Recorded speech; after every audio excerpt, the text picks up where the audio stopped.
Hello, family. Welcome back to Little Cap Preps. Please, if today is your first time of visiting our channel, kindly subscribe so that we all enjoy tricky questions together. Okay?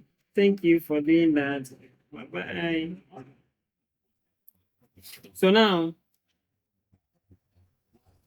with this, we can say that log 216 base x is equal to 5x on. So this 120, you can say that 24 times 5, the same as 120, okay?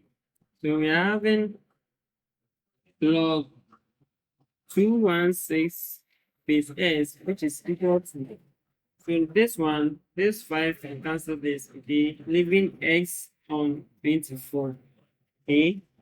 And then in indices, we have log b base a, okay, when it's equal to x,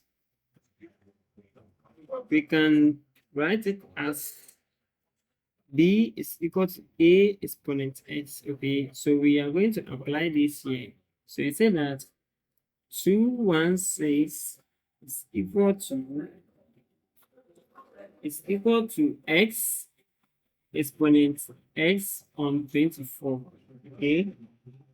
So with this, we introduce an exponent of 24 to both sides. Okay, so we are going to get 216 exponent 24, which is equal to x on 24 multiplied by exponent 24.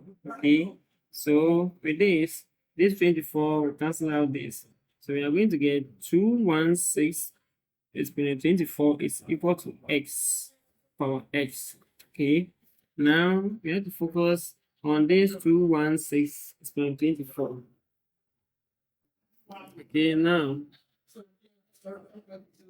216 is the same as 6 times 6 times 6. Okay, so 6 times 6 is 36. 36 times 6 is 216. Okay, so we say that 6 exponent 3 to bracket exponent 24 is equal to x exponent x. Okay, now this 24 we can make it 2 times 12. Okay, so we go by saying 6 exponent 3 into bracket 2 multiplied by 12 is equal to x exponent x. Okay, now in indices we can say that 6 squared bracket 3 multiplied by 12, okay, which is equal to x exponent x. Okay, now I can also say that 6 squared bracket 3 times 12 is 36, which is equal to x exponent x. Okay, now 6 squared is 36, so we say that 36 exponent 36 is equal to x exponent x. So in this case, we say that 36 exponent 36 is equal to x exponent x. So therefore, our x is equal to 36. Thank you for watching. Please don't forget to subscribe for more exciting questions. Thank you. We appreciate you. Please subscribe. Bye bye.